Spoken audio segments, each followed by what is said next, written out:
آقا مدنی آیا ہے، نور ہدایت لایا ہے، کفر و شرک و باطل کو تو حق نے مٹایا ہے، کفر و شرک و باطل کو تو حق نے مٹایا ہے۔ صلی اللہ علیہ وسلم، صلی اللہ علیہ وسلم، صلی اللہ علیہ۔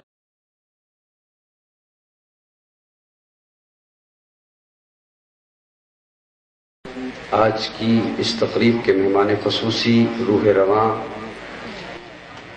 مقرر ذیشان خطیب نقطہ حضرت فاروقی صاحب کا بیان شروع ہونا چاہتا ہے۔ میں انہیں بلا تاخیر دعوت دینے چلا ہوں، تشریف لا رہے ہیں معروف عالم دین، ممتاز مذہبی سکالر، مقرر ذیشان حضرت علامہ مولانا شاہ نواز فاروقی صاحب۔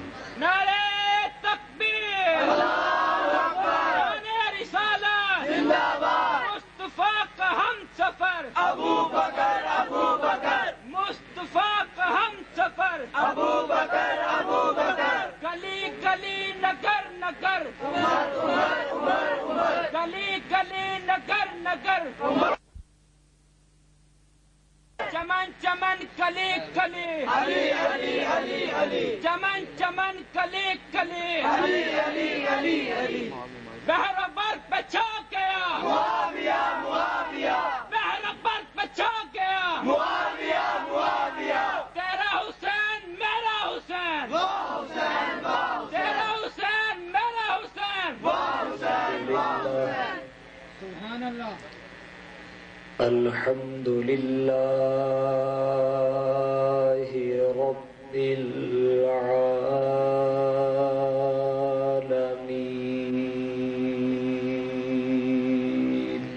سبحان اللہ،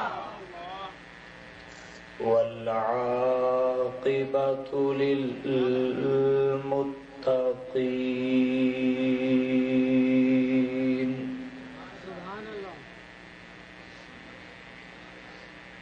والصلاة والسلام على رسوله محمد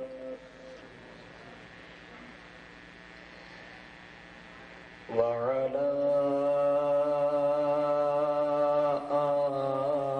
آله وأصحابه أجمعين،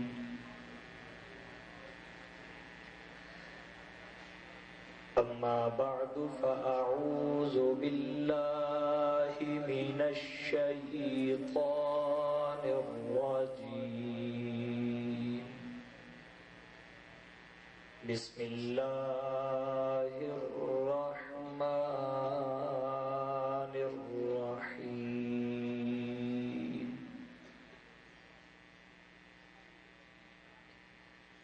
لا أقسم بهذا البلد وأنت حل بهذا البلد، وقال النبي صلى الله عليه وسلم إنما بعثت لأتمم مكارم الأخلاق، سبحان ربك رب العزة عما يصفون، وسلام على المرسلين، والحمد لله رب العالمين۔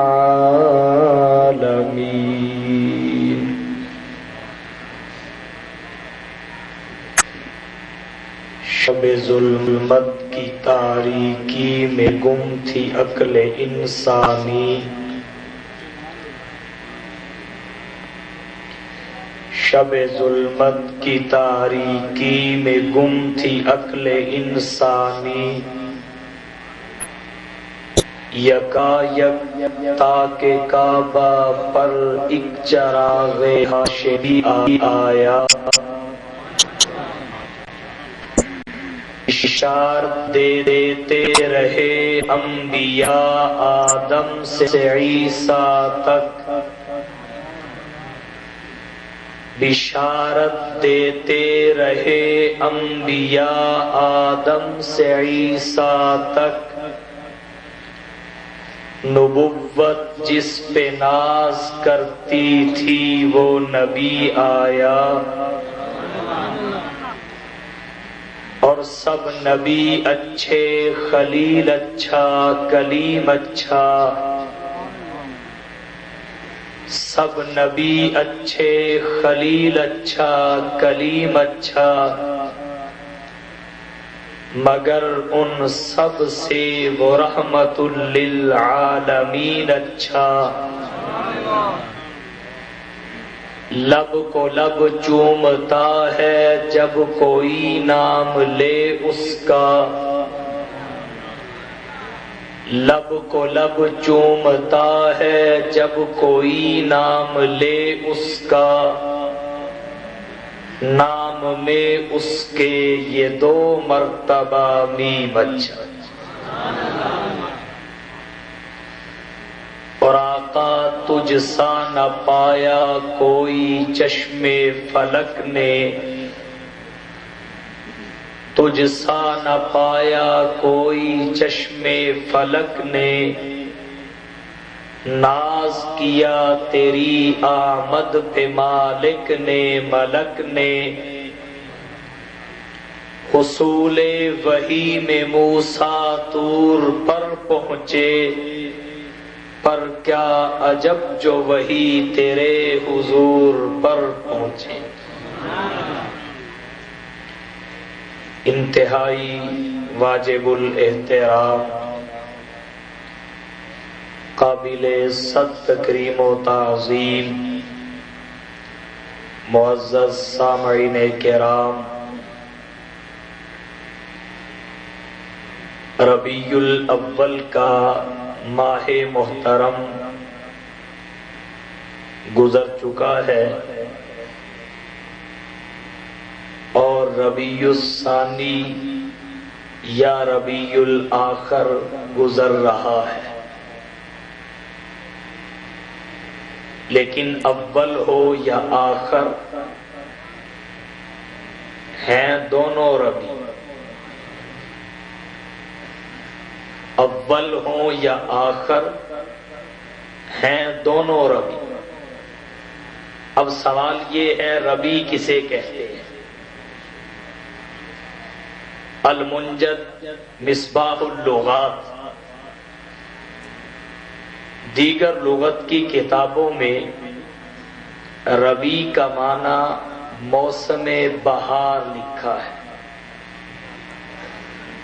جب ربیع کا معنی موسم بہار ہے تو پھر اول اور آخر یا اول اور ثانی یہ اس بات کا پتہ دیتے ہیں کہ موسم بہار ایک نہیں بلکہ دو ہیں۔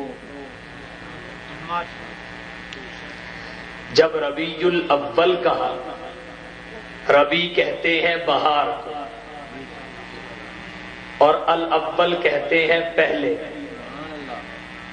ربیع کہتے ہیں موسم بہار کو، اور اول کہتے ہیں پہلے کو۔ جب اول کہا تو یہیں سے یہ بات التزاماً سمجھ میں آ گئی کہ کوئی ثانی اور آخر بھی ہے۔ تو پتہ یہ چلا کہ بہار ایک نہیں بلکہ دو ہے، بہار ایک نہیں بلکہ دو ہے۔ موسم بہار کا ایک ابتدائی زمانہ ہوتا ہے، اس ابتدائی زمانے میں کیا ہوتا ہے؟ پھول اور کلیاں نمودار ہوتے ہیں، پھل نکلتے ہیں، لیکن یاد رکھیے پھول اور کلیوں کا نمودار ہونا اور پھلوں کا نکلنا مقصود نہیں ہوتا۔ اور دوسرا موسم بہار کا تکمیلی زمانہ ہوتا ہے جس میں پھول اور کلیاں اپنے شباب کو پا لیتے ہیں اور پھل پک جاتے ہیں، یہ مقصود ہوتا ہے۔ تو ربیع کا لفظ 2 مہینوں پر بولا جاتا ہے، ایک اسلامی سال کے 3 مہینے پر، نمبر 2 اسلامی سال کے 4 مہینے پر۔ جس پہلے پر بولا جاتا ہے اسے ربیع الاول کہتے ہیں، اور جس دوسرے پر بولا جاتا ہے اسے ربیع الآخر کہتے ہیں۔ ربیع موسم بہار ہے، اول پہلا موسم بہار، آخر یا ثانی دوسرا موسم بہار۔ پتہ چلا کہ بہار کا زمانہ ایک نہیں بلکہ 2 ہے، بہار کا زمانہ ایک نہیں بلکہ 2 ہے۔ ایک ابتدائی زمانہ جس میں کلیاں اور پھول نکلتے ہیں، پھل نکلتے ہیں، دوسرا تکمیلی زمانہ، اس میں ان کے نکلنے کا مقصد پورا ہو جاتا ہے، پھول اور کلیاں اپنے شباب کو پا لیتے ہیں، پھل پک جاتے ہیں، اور جو پہلا ابتدائی زمانہ ہوتا ہے وہ مقصود نہیں ہوتا، کلیوں کا نکلنا مقصود نہیں ہوتا، پھلوں کا لگنا مقصود نہیں ہوتا، بلکہ ان کا پکنا اور پک کر نفع دینا مقصود ہوتا ہے۔ یہ موسم بہار کے تکمیلی زمانہ میں ہوتا ہے۔ اب ربیع الاول، توجہ، موسم بہار کا ابتدائی زمانہ ہے، ربیع الآخر تکمیلی زمانہ ہے، ابتدا ذریعہ ہے، تکمیل مقصود ہے۔ بالکل اسی طرح نبی کریم صلی اللہ علیہ وسلم کی ایک روحانی ولادت ہے، ایک جسمانی ولادت ہے۔ جسمانی ولادت پہلے ہے، روحانی ولادت بعد میں ہے۔ جسمانی ولادت پہلا موسم بہار ہے اور روحانی ولادت دوسرا موسم بہار۔ جسمانی ولادت نبی کا پیدا ہونا، نبی کا جنم لینا، اس کائنات انسانی میں جلوہ فگن ہونا، اس کائنات ظاہری میں رونق افروز ہونا، یہ پہلا موسم بہار ہے۔ اس میں امید کی کلیاں کھلی ہیں، اس میں امید کی کلیاں کھلی ہیں، اس میں توحید کا پھل لگنے لگا ہے۔ اور دوسری بہار نبی کی جسمانی ولادت کے بعد روحانی ولادت ہے۔ روحانی ولادت اس کا زمانہ 40 سال بعد کا ہے، 40 برس بعد کا ہے، اس میں تکمیل ہوئی ہے، وہ مقصود ہے۔ تو جس طرح موسم بہار 2 مہینوں میں تقسیم ہے، ایک کو اول کہتے ہیں، دوسرے کو آخر کہتے ہیں، اسی طرح نبی کی ولادت بھی 2 حصوں میں تقسیم ہے، ایک کو جسمانی کہتے ہیں، ایک کو روحانی کہتے ہیں۔ وہاں بھی موسم بہار کا ابتدائی زمانہ ذریعہ ہوتا ہے، تکمیلی زمانہ مقصود ہوتا ہے۔ یہاں بھی نبی کی ولادت جسمانی ذریعہ ہوتی ہے، اور ولادت روحانی جسے نبوت کہتے ہیں، جسے رسالت کہتے ہیں، جسے بعثت کہتے ہیں، یہ مقصود ہوتی ہے۔ ولادت جسمانی اس کی تاریخ کیا ہے؟ علماء کرام نے لکھا ہے، ریاضی دانوں نے، ہیئت دانوں نے، فلکیات کے ماہرین نے لکھا ہے کہ پہلے عام الفیل کو واقعہ فیل کے 50 یا 55 روز بعد 571 عیسوی 20 یا 22 اپریل تحقیقی قول کے مطابق 9 ربیع الاول بروز سوموار صبح صادق کے بعد طلوع آفتاب سے پہلے 682 بکرمی یکم جیٹھ اور صبح صادق کا وقت اس سوموار کو 4:07 تھا، جس وقت محمد مصطفیٰ بہار بن کر اس دھرتی پر تشریف لائے۔ آپ صلی اللہ علیہ وسلم رونق افروز ہوئے۔ اب موسم بہار کا جو ابتدائی زمانہ ہوتا ہے اس میں کلیاں نکلتی ہیں لیکن اپنی تکمیل کو نہیں پاتی، پھل نکلتے تو ہیں لیکن فوراً پک نہیں جاتے، بلکہ وہ دوسرے مہینے میں دوسرے موسم بہار میں پکتے ہیں۔ بالکل اسی طرح جب محمد مصطفیٰ پیدا ہوئے امید کی کلیاں کھل پڑی۔ جب مصطفیٰ پیدا ہوئے امید کی کلیاں کھل پڑی۔ جب بہار آتی ہے چرچے ہوتے ہیں، دکھائی دیتی ہے، نظر آتی ہے، درختوں پہ بھی گویا کہ حشاشت و بشاشت آ جاتی ہے، وہ بھی سبز عبائیں پہن لیتے ہیں، سبز قباؤں میں لپٹ جاتے ہیں امید کی، اور ایک سبزے کی کرنیں نظر آتی ہیں۔ جب مصطفیٰ پیدا ہوئے امید کی کلیاں کھلنے لگی۔ وہ کس طرح؟ بلکہ بہار سے پہلے جس طرح بہار کے چرچے ہوتے ہیں، محسوس ہونے لگ جاتا ہے کہ کوئی انقلاب آنے والا ہے، بالکل اسی طرح جب مصطفیٰ کی ولادت کا وقت قریب آتا ہے، ائمہ سیرت لکھتے ہیں، حضرت آمنہ کہتی ہے 6 مہینے تک مجھے محسوس بھی نہیں ہوتا کہ میرے رحم میں کچھ ہے بھی یا نہیں، لیکن جب 6 مہینے گزر جاتے ہیں پھر ہیئت بدل جاتی ہے، پھر کیفیت بدل جاتی ہے، پھر صورتحال تبدیل ہو جاتی ہے۔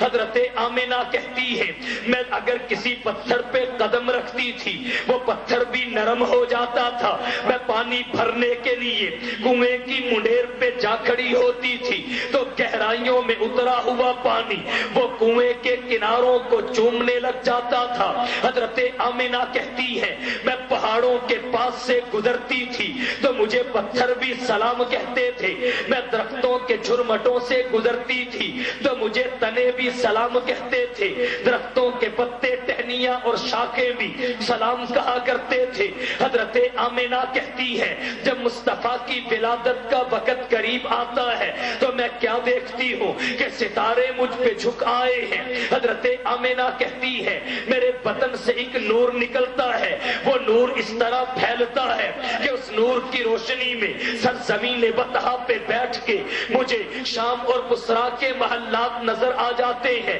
سرزمین مکہ پہ بیٹھ کے مجھے شام اور بصرہ کے محلات دکھائی دے دیتے ہیں۔ جب مصطفیٰ پیدا ہوتے ہیں تو یہ پہلی بہار ہے جس میں امید کی کلیاں کھلتی ہیں، یہ پہلی بہار ہے جس میں امید کی کلیاں یوں بھی کھلی کہ ولادت مصطفیٰ کے وقت کسریٰ کے محل کے 14 کنگرے گر پڑے، جس نے امید دلائی کہ اب کسریٰ کی حکومت نہیں بلکہ رب العالمین کا اقتدار اور رب العالمین کے نبی کی نبوت کا راج ہوگا۔ جب مصطفیٰ کی ولادت ہوئی تو بحیرہ صابا خشک ہو گیا، بحیرہ تبریہ خشک ہو گیا، آتش کدہ فارس بجھ گیا۔ جب مصطفیٰ کی ولادت ہوئی تو آپ کی آمد بھی ایک نرالی آمد تھی، جیسے بہار آتی ہے تو نرالے انداز سے آتی ہے۔ جب مصطفیٰ پیدا ہوئے تو نرالی انداز، نرالی صورت تھی۔ علماء نے لکھا ہے جب نبی کریم اس دھرتی میں تشریف لائے تو 3 اقوال میں سے ایک قول کے مطابق مختوم تھے۔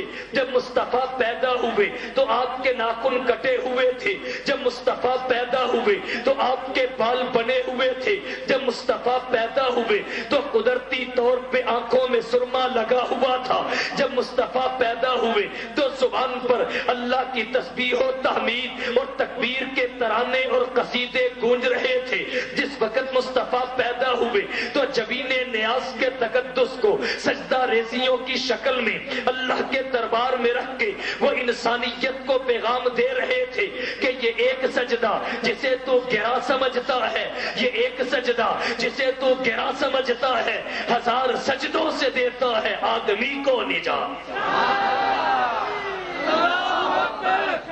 محمد مصطفیٰ حضرت مولانا شاہ نواز فاروقی۔ تو ربیع الاول کا معنی پہلا موسم بہار، ربیع الاول کا معنی پہلا موسم بہار۔ کیوں؟ اس وجہ سے کہ ربیع الاول جب اہل عرب اسلامی سال کے تیسرے مہینے کا نام رکھنے لگے، جب اہل عرب اسلامی سال کے تیسرے مہینے کا نام رکھنے لگے تو وہ نام رکھتے وقت موسم کا بڑا خیال رکھتے تھے۔ جیسے دوسرا مہینہ، اس کا نام صفر ہے۔ صفر کیوں نام رکھا؟ اس لیے کہ یہ صفر سے نکلا ہے، اور اس صفر کا معنی ہے زردی، زردی، کیونکہ جب اس کا نام رکھنے لگے تو موسم پتجھڑ کا تھا، پتے زرد تھے، انہوں نے نام رکھ دیا صفر۔ اور دوسری وجہ علماء نے یہ لکھی ہے کہ محرم میں قتل و قتال ممنوع تھا، تو محرم میں وہ اپنے گھروں میں ہوتے تھے، اور جب سفر آتا تھا تو اپنے گھروں سے قتال کے لیے نکل جاتے تھے۔ اور سفیرہ کہتے ہیں گھروں کو خالی کر دینے کو۔ تو اس دوسرے مہینے میں جو محرم کے بعد آتا تھا، گھر چونکہ خالی ہوتے تھے، اس خالی ہونے کی مناسبت کا خیال کر کے نام سفر رکھ دیا۔ اور عجائب المخلوقات طبع مصر کے 45 صفحہ پہ لکھا ہے کہ اس کا نام سفر اس لیے رکھا گیا لِارتباع الناس والمقام فیہ، کہ اس میں لوگ ربیع الاول کا نام بھی اس لیے ربیع الاول رکھا گیا۔ تیسرے مہینے کا نام رکھنے لگے جب اہل عرب اسلامی سال کے تیسرے مہینے کا نام رکھنے لگے تو وہ نام رکھتے وقت موسم کا بڑا خیال رکھتے تھے۔ جیسے دوسرا مہینہ، اس کا نام صفر ہے۔ صفر کیوں نام رکھا؟ اس لیے کہ یہ صفر سے نکلا ہے، اور اس صفر کا معنی ہے زردی، زردی، کیونکہ جب اس کا نام رکھنے لگے تو موسم پتجھڑ کا تھا، پتے زرد تھے، انہوں نے نام رکھ دیا صفر۔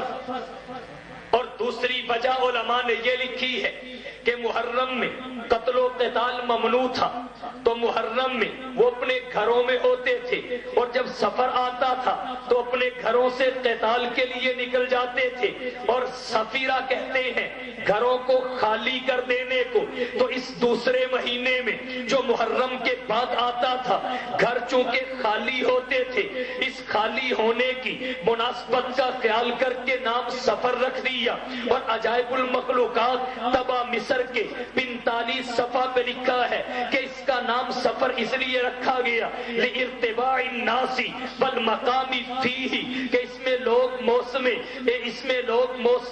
ربیع الاول کا نام بھی اس لیے ربیع الاول رکھا گیا کہ اس میں لوگ موسم بہار مناتے تھے اور ٹھہرتے تھے۔ کیوں؟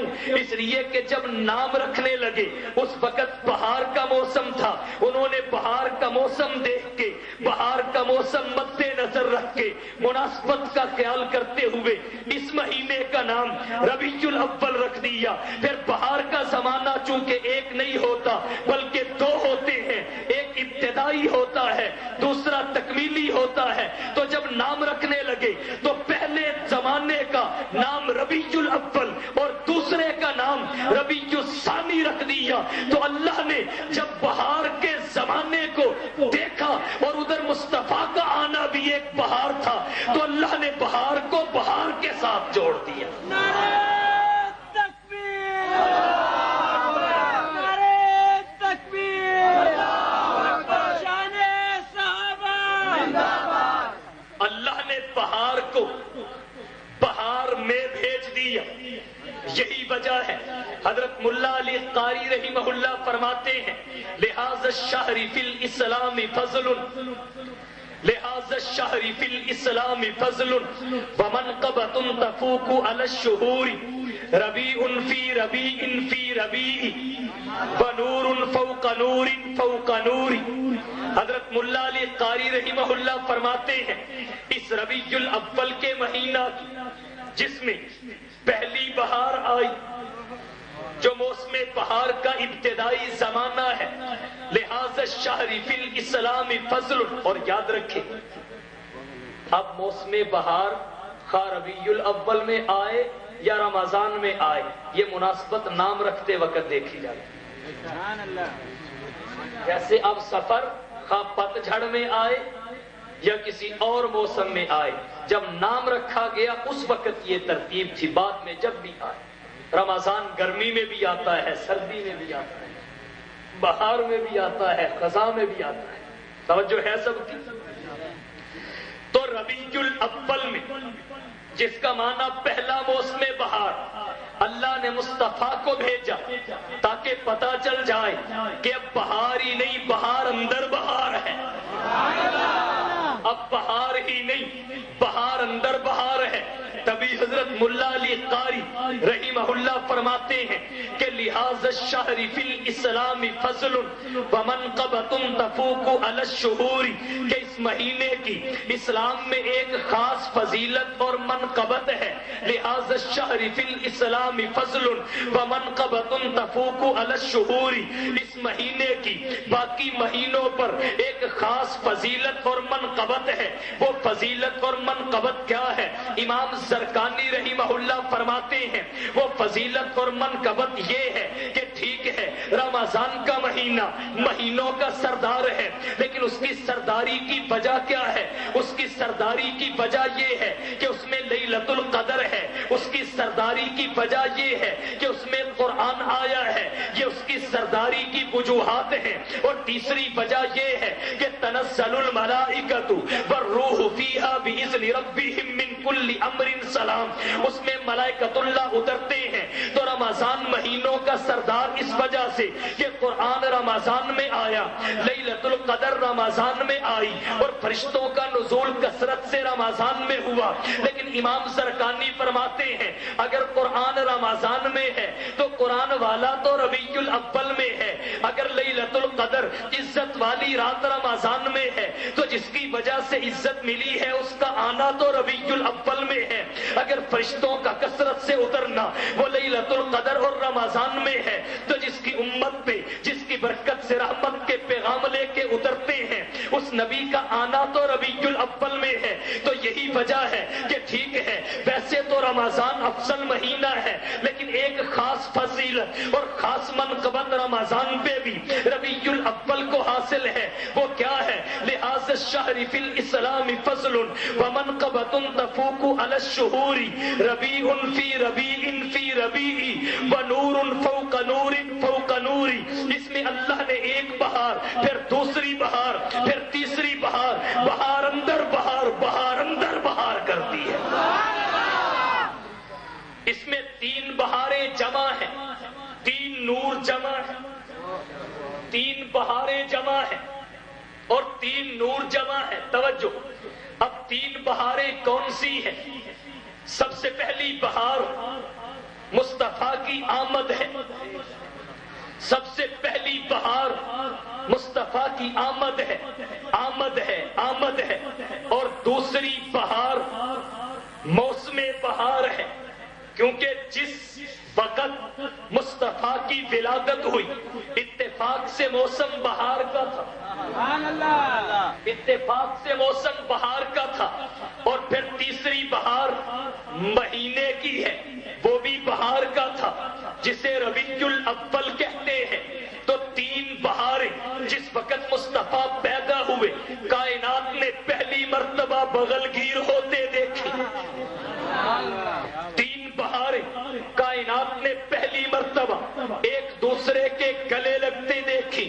سب سے پہلی بہار مصطفیٰ کی ذات گرامی, دوسری بہار موسم بہار اور تیسری بہار ربیع الاول جو مہینہ بہار ہے. تو یہ 3 بہاریں بیک وقت جمع ہوئی، اور یہ کائنات میں پہلی مرتبہ ہوا کہ جب مصطفیٰ آئے تو بہار ہی نہیں، بہار اندر بہار، بہار اندر بہار آئی۔ ربیع فی ربیع فی ربیع ربیع۔ اور حضرت تھانوی رحمہ اللہ فرماتے ہیں کہ یہاں حضور صلی اللہ علیہ وسلم کی ذات کو بھی اگر تینوں سے مراد لیا جائے تو بالکل بجا ہے۔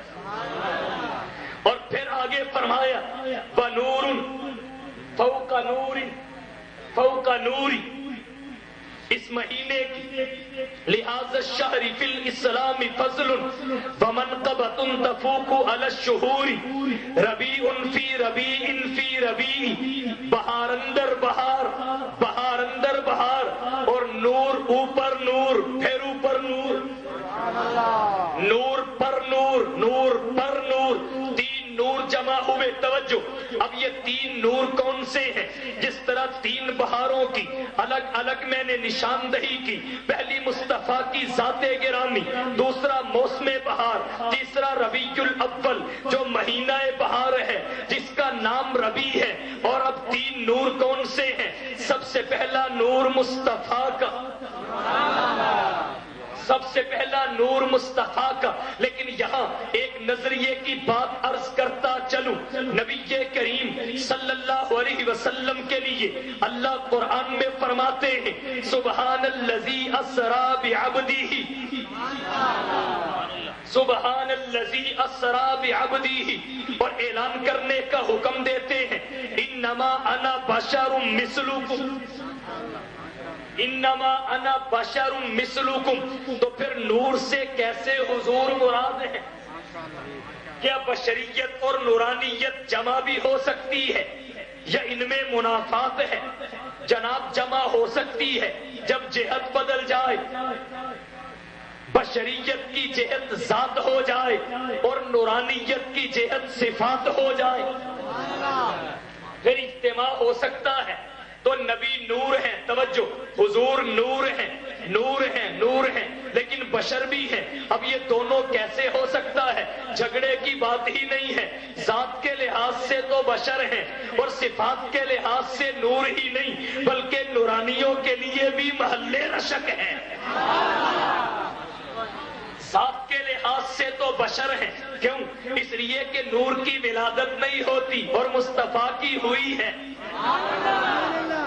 نور کی ولادت نہیں ہوتی، مصطفیٰ کی ہوئی ہے۔ آپ کے باپ کا نام عبداللہ ہے، پھر اس کے باپ کا نام عبد المطلب ہے، پھر ہاشم ہے، عبد مناف ہے، قصی ہے، کلاب ہے، برہ ہے، کعب ہے، یہ ولادتیں ہیں، اور ولادت بشر کی ہوتی ہے۔ پھر مصطفیٰ کے ہاں زینب پیدا ہوئی ہے، رقیہ پیدا ہوئی ہے، ام کلثوم پیدا ہوئی ہے، فاطمہ پیدا ہوئی ہے، ابراہیم پیدا ہوئے ہیں، قاسم پیدا ہوئے ہیں، عبداللہ پیدا ہوئے ہیں، طیب و طاہر پیدا ہوئے ہیں۔ جبرائیل نور ہے، وہ بھی کسی سے پیدا نہیں ہوا، اس سے بھی کوئی پیدا نہیں ہوا۔ میکائیل ذات کے لحاظ سے نور ہے، وہ بھی کسی سے پیدا نہیں ہوا، اس سے بھی کوئی پیدا نہیں ہوا۔ تو جو ذات کے لحاظ سے نور ہوتا ہے اس کے اصول بھی نہیں ہوتے، اس کے فروع بھی نہیں ہوتے، اور جس کے اصول بھی ہو اس کے فروع بھی ہو، وہ صفات کے لحاظ سے تو نور ہو سکتا ہے، ذات کے لحاظ سے بشر ہی ہوتا ہے۔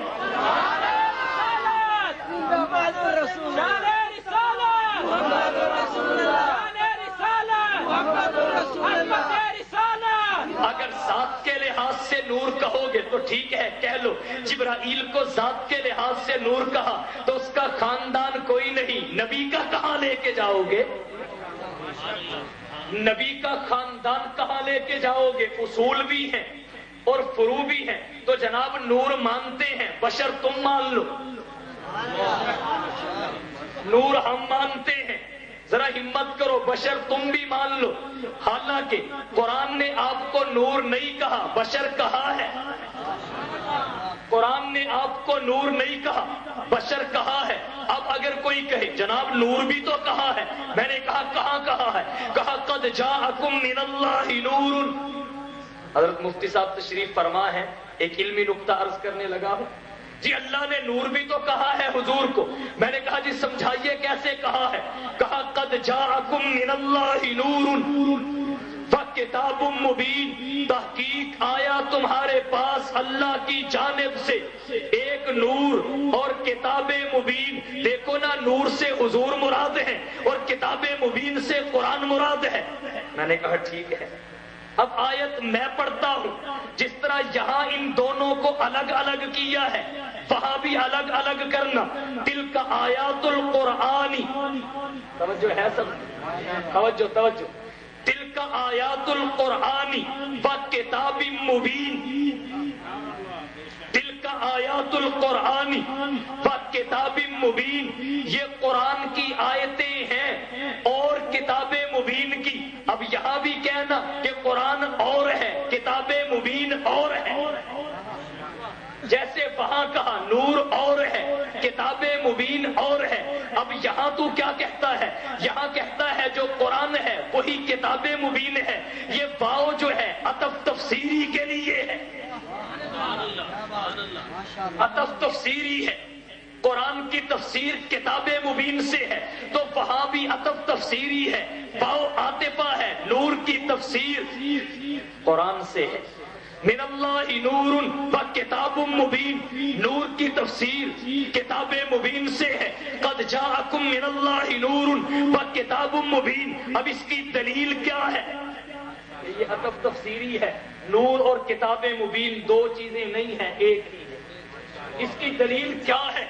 یہ دو الگ الگ چیزیں نہیں ہیں بلکہ ایک ہی ہے. دلیل یہ ہے اگر دو ہوتی تو آگے اللہ یہدی بہما کہتے. جیسے لو کان فیہما، پیچھے زمین و آسمان کی بات ہے تو تثنیہ کی ضمیر لوٹی کہ لو کان فیہما آلہۃ، اور جہاں اللہ نے یہدی بہما کہا یہدی بہما اللہ نہیں کہا.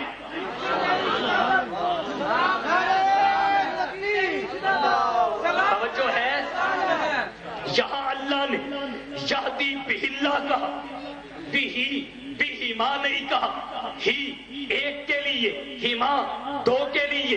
اب یہاں بھی اس سے مراد ایک ہے. پتہ چلا نور اور کتاب مبین ایک ہے. جیسے قرآن اور کتاب مبین ایک ہے اسی طرح نور اور کتاب مبین بھی ایک ہے. عطف یہاں بھی تفسیری ہے وہاں بھی تفسیری. تو جناب اب یہاں تو عطف تفسیری ہے اور وہاں کیا ہے؟ انما انا بشر مثلکم. سبحان الذی اسری بعبدہ. کون سی لغت میں عبد کا معنی نور ہے؟ کون سی لغت میں بشر کا معنی نور ہے؟ تو اس لیے میں کہتا ہوں مان لو، ہم نے نور مان لیا صفات کے لحاظ سے، تم بشر مان لو ذات کے لحاظ سے.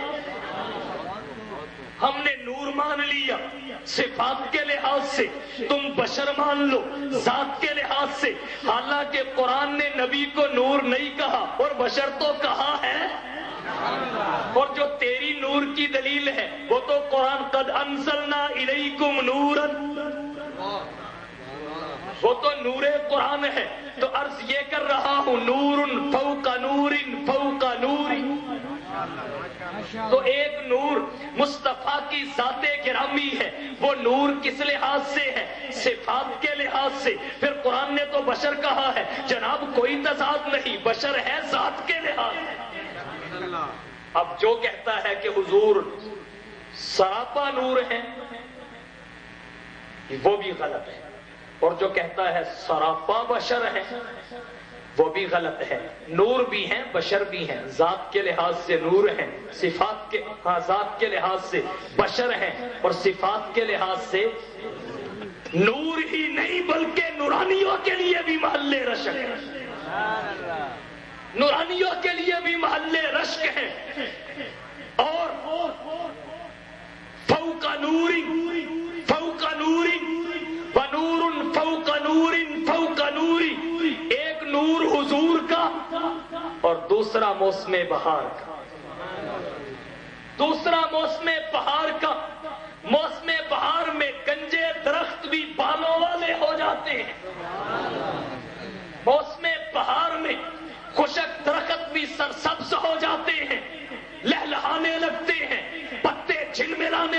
ہیں، سبز عبائیں پہن لیتے ہیں، سبز قبائیں پہن لیتے ہیں، تو درخت بھی سبزے سے نور و نور نظر آتے ہیں۔ تو دوسرا نور موسم بہار کا ہے، اور تیسرا نور ربیع الاول کے مہینے کا ہے۔ یہ نور کیوں ہے بھائی؟ جب دو نوروں کے لیے ظرف زمان بن گیا تو کیا خود نور نہیں ہوگا؟ جس کے اندر دو نور سما جائیں، جس کے اندر دو نور آ جائیں، وہ بھی نور ہو جاتا ہے۔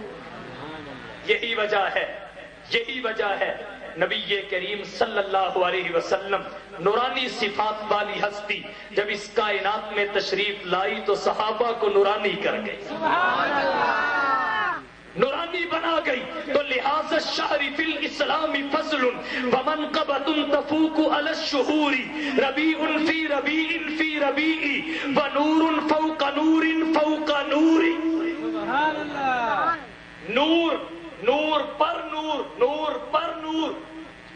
تو 3 بہاریں اور 3 نور آمد مصطفیٰ کے وقت کائنات نے پہلی دفعہ مجتمع دیکھے۔ اور یہ بھی ہے کہ تینوں نوروں کے لفظ، تینوں نوروں سے 3 مرتبہ کے لفظ نور سے حضور ہی مراد ہو، کیونکہ آپ ہی مجمع الانوار ہیں، آپ ہی مجمع الانوار ہیں۔ تو ربیع الاول بہار کا، موسم بہار کا ابتدائی زمانہ، اور ربیع الاخر تکمیلی زمانہ۔ تو بہار کے موسم 2، ایک اول ایک آخر، بالکل اسی طریقے سے نبی کی ولادتیں بھی 2، ایک جسمانی ایک روحانی۔ جسمانی ولادت یہ بہار کا ابتدائی زمانہ ہے، اور روحانی ولادت جو اعطاء نبوت کی صورت میں ہے، اعطاء رسالت کی صورت میں ہے، وہ بہار کا تکمیلی زمانہ ہے۔ ولادت سے جو امید کی کلیاں کھلی تھی وہ شباب کو پہنچ گئی، وہ شباب کو پہنچ گئی تھی، تکمیل کو پہنچ گئی تھی۔ الیوم اکملت لکم دینکم واتممت علیکم نعمتی ورضیت لکم الاسلام دینا۔ اب توجہ، اب کچھ باتیں سمجھیں۔ کلیوں کا نکلنا مقصد ہوتا ہے یا پکنا مقصد ہوتا ہے؟ اصل تو پکنے تک پہنچانا ہوتا ہے نا، اور پکنے تک پہنچانے کے لیے نکلنا ضروری ہے، نکلنا ضروری ہے۔ یہاں بھی مقصد حضور کو رسول بنانا تھا، اور رسول بنانے کے لیے پیدا کرنا ضروری تھا۔ یہاں بھی مقصد آپ کو نبیوں کا نبی بنانا تھا، اور یاد رکھیں رسالت موقوف ہے بشریت پر، نبوت موقوف ہے عبدیت پر۔ توجہ ہے، بات سمجھ آ رہی ہے؟ رسالت موقوف ہے بشریت پر، نبوت موقوف ہے بشریت و عبدیت پر۔ یہی وجہ ہے کہ نبی کریم صلی اللہ علیہ وسلم کو اشہد ان لا الہ الا اللہ و اشہد ان محمدن عبدہ پہلے ہے، رسولہ بعد میں ہے۔ اگر عبدیت نہ ہوتی تو رسالت بھی ہرگز نہ ہوتی۔ عبدیت موقوف علیہ ہے، عبدیت مقدم ہے، بشریت مقدم ہے۔ بشریت ہوگی تو رسالت آئے گی، اگر بشریت نہیں ہوگی تو رسالت نہیں آئے گی۔ اللہ نے فرمایا ہم نے جتنے رسول بھیجے وہ سارے رسول تھے، سارے بشر تھے، سارے عبد تھے، اور جو عبد نہ ہو وہ بشر نہ ہو وہ فرشتوں کے لیے تو انہ لقول رسول کریم ہوتا ہے، انسانوں کے لیے نمونہ اور رسول ہرگز نہیں ہوتا۔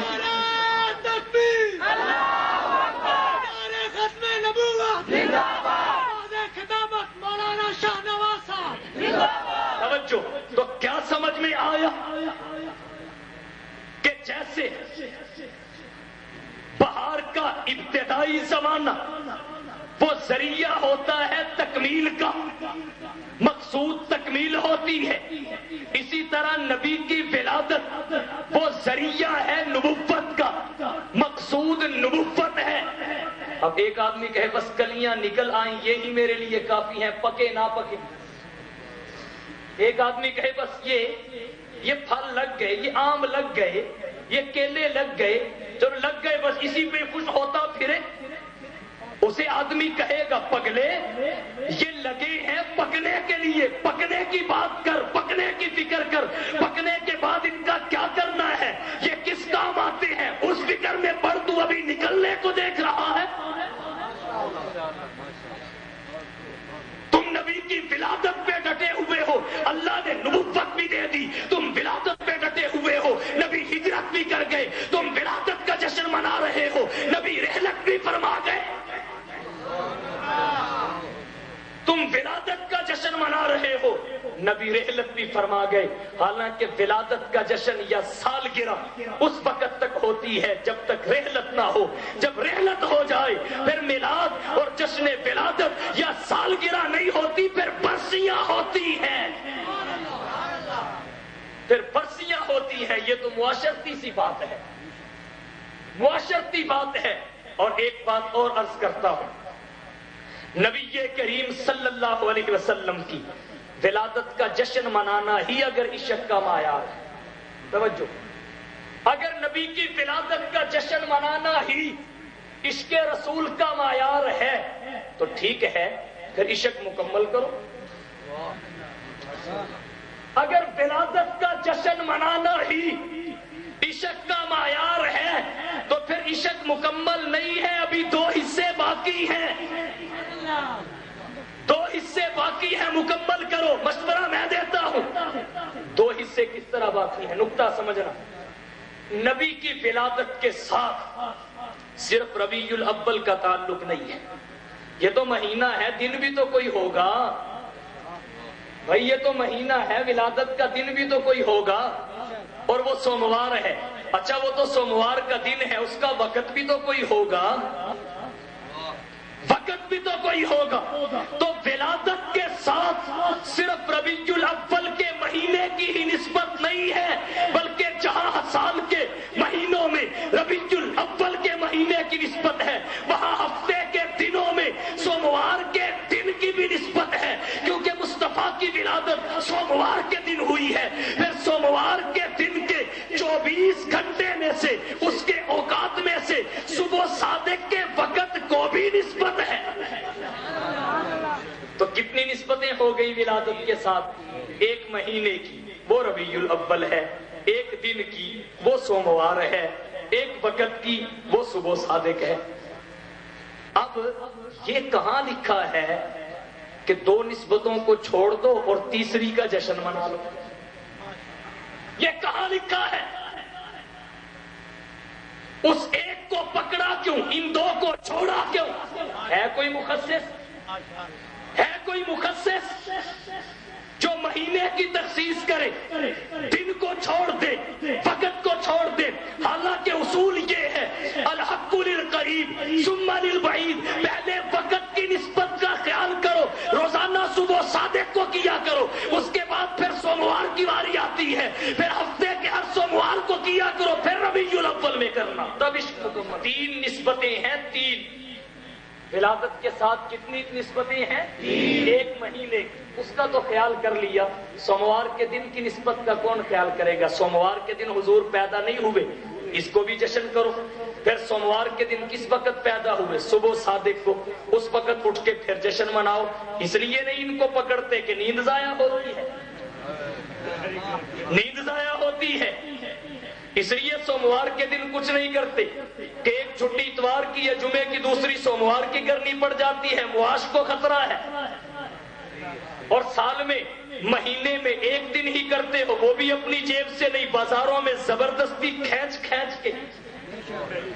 اپنے کی خوشی ہو تو اپنی جیب سے، نبی کی خوشی ہو تو زبردستی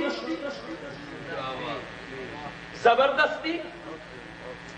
اور میں ایک بات اور کہتا ہوں، جتنا ضیاء ربیع الاول کے مہینہ میں پیسہ کا ہوتا ہے، متجددین، سکالر، فلاسفر یہ نقطہ قربانی کے ایام میں اٹھاتے ہیں، جناب اتنے جانوروں کو ذبح کیا جاتا ہے، یہ گوشت کا ضیاء ہے، یہ مال اور پیسے کا ضیاء ہے۔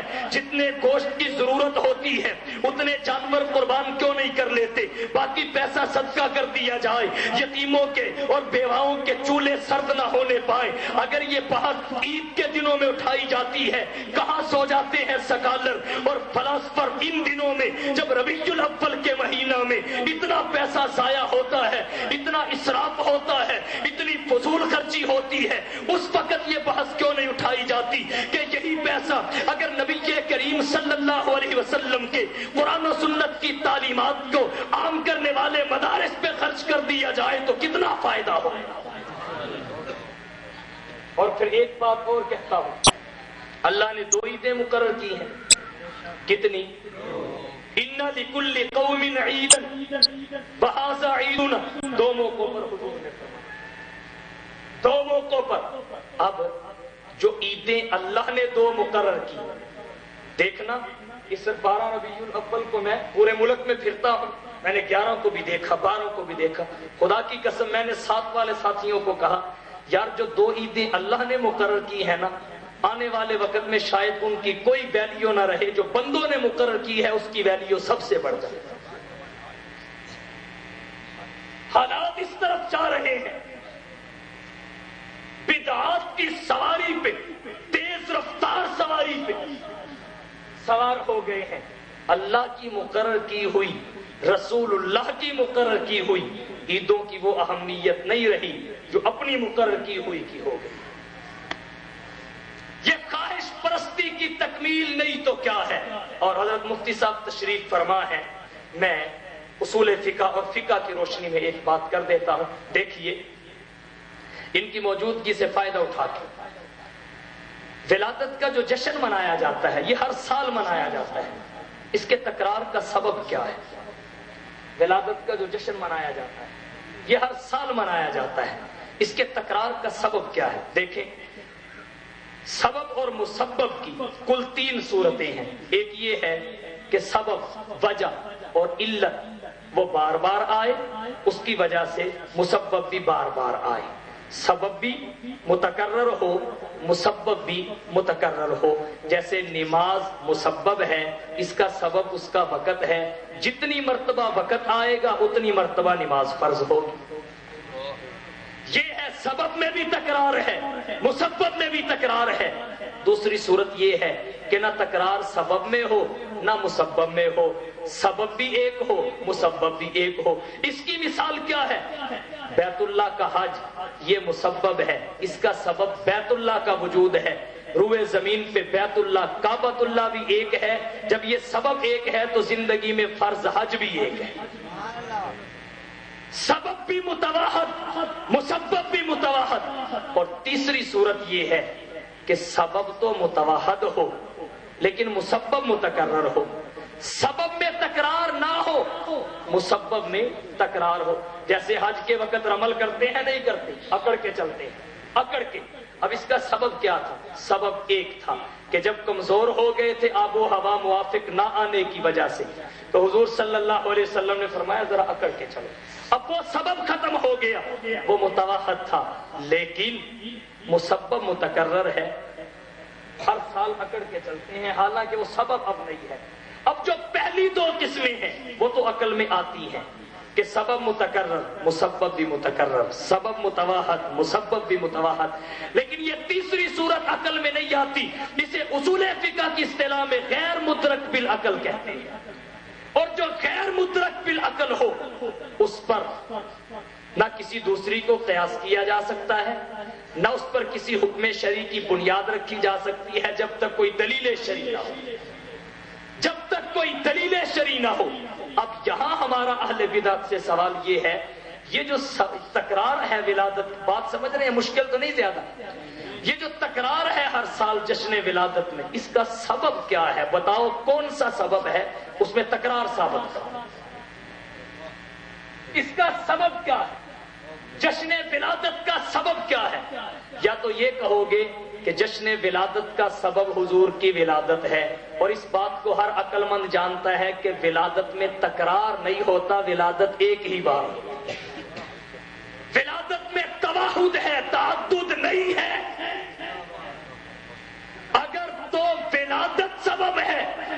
تو حضور پیدا ہوئے چلے گئے، ہر سال پیدا نہیں ہوتے۔ اگر تو یہ سبب ہے تو تب بھی جشن غلط ہے، یا پھر یہ کہو کہ ولادت سبب نہیں ہے بلکہ یوم ولادت سبب ہے، تکرار کا، جشن ولادت کے تکرار کا سبب نبی کی ولادت نہیں یوم ولادت ہے۔ چلو مان لیا یوم ولادت سے، جو نبی کا یوم ولادت تھا وہ تو گزر گیا، اب جو 12 ربیع الاول یا 9 ربیع الاول جو بھی ولادت کا دن ہے علی اختلاف الاقوال، وہ آتا ہے، وہ بعینی ہی وہ نہیں جس میں نبی پیدا ہوئے، وہ اس کا مثل ہے، وہ اس کا مثل ہے۔ اور مثل پر بغیر دلیل شرعی کے نہ بنیاد رکھی جا سکتی ہے کسی حکم کی، نہ اس پہ غیر کو قیاس کیا جا سکتا ہے، نہ غیر کو اس پہ قیاس کیا جا سکتا ہے۔ تو لہذا معلوم یہ ہوا کہ اس کی بنیاد ہی شریعت میں کوئی نہیں ہے، اور یہی وجہ ہے کہ 604 ہجری تک اس کی کوئی بنیاد نہیں، 604 ہجری تک اس کی کوئی بنیاد نہیں۔ اس کی تاریخ کیا ہے؟ پہلے یہ میلاد تھا، پھر جشن میلاد بنا، پہلے میلاد تھا، پھر عید میلاد بنا، پھر جشن میلاد بنا، دن بدن ترقی ہو رہی ہے، آگے نہ جانے کیا بنتا ہے۔ پہلے میلاد تھا، پھر عید میلاد بنا، پھر جشن میلاد بنا۔ اب آنے والے دنوں میں دیکھو 16 سال نماز بھی کراچی میں پڑھی گئی، ترقی ہے نا دن بدن جی، کیک بھی کاٹے گئے ہیں۔ تو بہرحال دیکھیں ایک بات عرض، اس کی تاریخ کیا ہے توجہ سے سمجھیں۔ 604 ہجری سے پہلے اس کا کہیں سراغ نہیں ملتا۔ دیکھیں نبی کریم صلی اللہ علیہ وسلم پیدا ہوئے، پیدائش کے بعد کتنا عرصہ گزارا؟ 63 سال۔ نبوت ملنے کے بعد کتنا عرصہ گزارا؟ 23 سال۔ اس 63 سالہ عرصہ میں یا نبوت ملنے کے بعد کا لیں تو 23 سالہ عرصہ میں سے 1 سال بھی نبی کریم نے اپنی ولادت کا جلوس نہیں۔ رہی یہ بات کہ جشن نبی نے منایا، اور دلیل اس کی کیا ہے کہ حضور صلی اللہ، توجہ، دلیل کیا ہے جی؟ حضور نے روزہ رکھا، حضور نے سوموار کا، تو ٹھیک ہے اگر روزہ منانا جشن ہے، نبی نے روزے سے منایا ہے تو سبیلوں سے کیوں مناتا ہے؟ تو بھی روزے سے منا۔ یہ کیسے جشن نبی کا اور طریقہ غیروں کا؟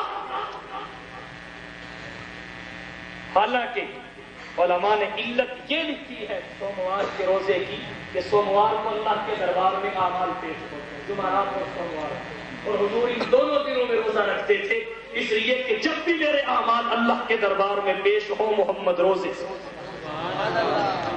اور اگر تو اسے جشن کا نام دیتا ہے، ولادت کی خوشی کا نام دیتا ہے، تو پھر تو بھی روزہ رکھنا، نبی نے روزہ رکھا ہے، پھر تو بھی روزہ رکھ کر جشن منا۔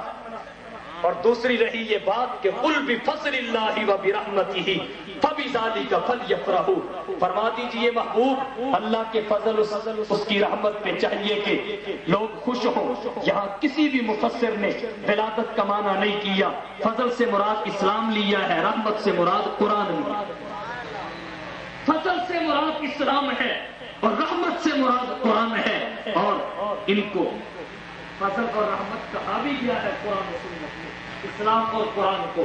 تو 604 ہجری سے پہلے اس کی کوئی بنیاد نہیں۔ صحابہ کے دور میں، تابعین کے دور میں، تبع تابعین کے دور میں یہ شروع کیسے ہوا؟ 604 ہجری میں ملک عراق کے شہر موصل سے اس کی ابتدا ہوئی۔ اس کا موجد کون ہے؟ موجد کا نام عمر بن محمد ہے، یہ موجد ہے جس نے اس بدعت کو ایجاد کیا۔